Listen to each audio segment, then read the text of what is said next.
amiguinhos e amiguinhas, mais um Cafeína chegando e hoje para falar de um tema que os internautas amam, os seguidores desse canal adoram. Doni, meu caro, você sabe do que estamos falando? Viagens, Big Brother, memes que bombaram na internet, piadas de Samidana? Errou! Estamos falando de fundos imobiliários.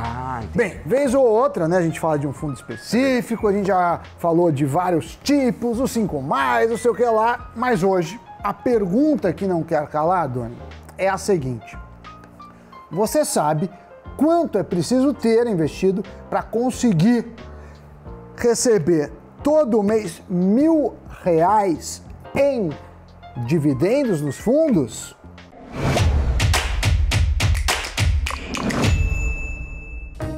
Pois é, Sammy Boy, a questão é que cada FII tem um rendimento. Uns pagam 0,5% ao mês, outros 0,6%, 0,7%, 0,8%. Tem aqueles que pagam 1% mensal, às vezes até mais do que isso, mas para fazer essa conta, a gente pegou a média, computada pelo IFIX, que é o Índice de Fundos Imobiliários. Bem, mas vamos começar do começo. Ainda mais se você é novo aqui no canal, imagina que você compra uma cota de um fundo imobiliário por R$100. Na média, como disse bem o Doni, supondo que não tenha valorização ou desvalorização da cota, você receberá todo mês 0,6% em rendimentos, que dá, nesse caso de R$100, 60 centavos. Como esses 60 centavos não dá para nada, você vai lá e aumenta. Compra uma segunda cota. Então agora você tem 2 cotas. Vamos supor que a cota está estável, então você pagou mais R$100. No mês seguinte, o rendimento é 0,6%, mas como você tem 2 cotas, ele se transforma em R$1,20. Se você continuar fazendo isso e a cota estável mais um mês, passa outro, mais 10 cotas, mais 20 cotas, 100 cotas. E aí, Doni, vamos fazer uma conta. Tô pronto Você aqui. comprou 100 cotas por R$100. Vamos supor que você comprou de uma vez ou aos poucos, não importa.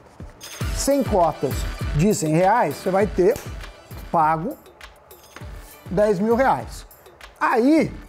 Aí, se você tiver R$10.000, você já está falando de R$60 mensais. E você, ao juntar esses R$60, faz novos aportes para justamente aumentar esse rendimento.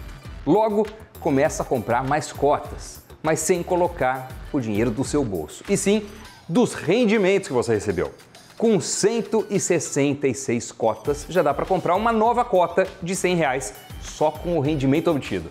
Então, reinvestindo os rendimentos mensais, você investidor, você investidora, pode ir comprando cada vez mais cotas de fundos. Lembrando que não é uma regra, mas que essas cotas podem vir a ser reajustadas pela inflação ao longo do tempo, devido ao reajuste dos aluguéis dos fundos imobiliários. E nesse caso, nesse cenário, isso acaba gerando um aumento do valor nas cotas que você já detém. Os fundos de tijolo tendem a ter o valor patrimonial reajustado pela inflação no longo prazo. E por isso, eles tendem a aumentar os rendimentos mensais, já que a inflação tende a ser positiva. Em contrapartida, os fundos de papel não têm variação patrimonial nem de rendimentos dessa forma, porque eles repassam a inflação nos rendimentos mensais. Por isso, eles estão pagando um dividend yield no momento muito mais alto, com o IPCA a 10% ao ano e o IGPM a 30% ao ano.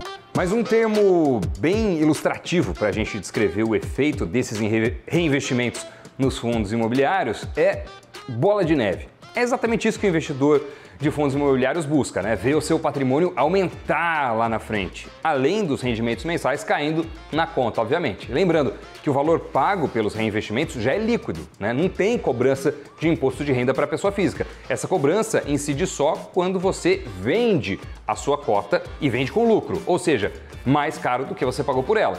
Agora uma pergunta, será que dá para alcançar R$1.000 mensais em rendimentos de FIIs? Qual o valor necessário para atingir essa meta? A questão é que muitos acabam desanimando de investir em fundos imobiliários, já que é necessário ter muita consistência nos aportes. E nos primeiros anos de investimento, demora para alcançar os 4 dígitos em volume investido. Hoje, 2/3 dos investidores de FIIs têm uma média de 50 a 100 mil reais investidos. E quando vemos sair dos 3 dígitos para os 4, acaba dando até um ânimo para muitos para continuar. Mas depois de um tempo, o que levava 5 anos para alcançar em rendimentos mensais, cai para 2. E isso é por causa dos juros compostos. O tempo e os aportes recorrentes são o segredo no total investido. E para alcançar os R$1.000 propostos hoje aqui, é só dividir o valor pela taxa média paga mensalmente, que no nosso cálculo é de 0,6%. Isso dá um montante de R$166 mil.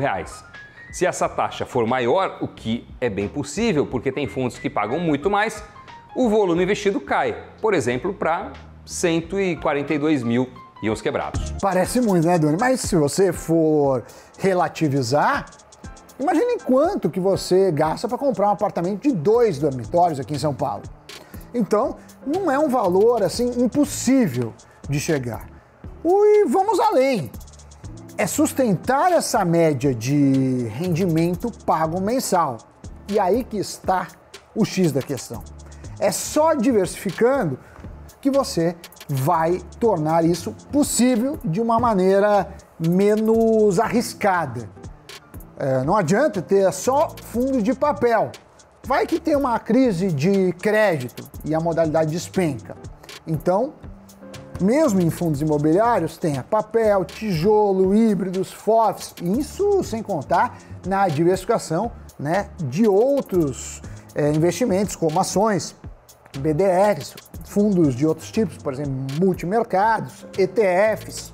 Olha, coloca uma meta. Eu sei que pode parecer difícil, mas é o preço e vale a pena. Na carreira de qualquer pessoa, é difícil conquistar um cargo elevado do dia para a noite. Na formação acadêmica, para ter aquele currículo extenso, são anos para isso. Nos investimentos é a mesma coisa, não tem ganho fácil, não tem só lucro sem fazer nada, sem correr risco.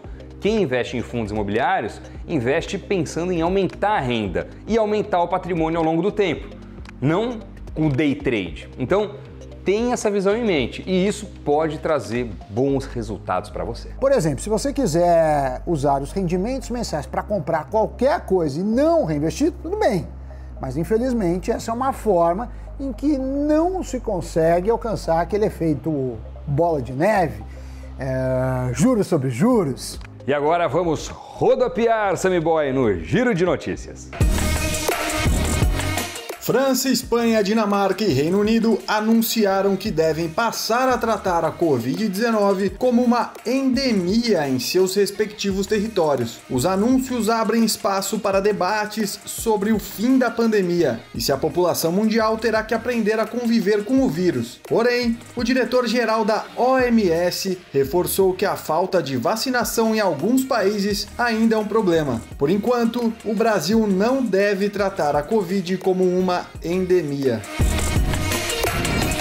Depois de aumentar a taxa Selic em 1,5 percentual na última reunião, o Copom considerou mais adequado não sinalizar a magnitude dos próximos ajustes na taxa básica de juros. Com a incerteza sobre preços de commodities e outros ativos importantes, além do estágio do ciclo de aperto monetário, o órgão decidiu por não dar nenhum indício das próximas movimentações.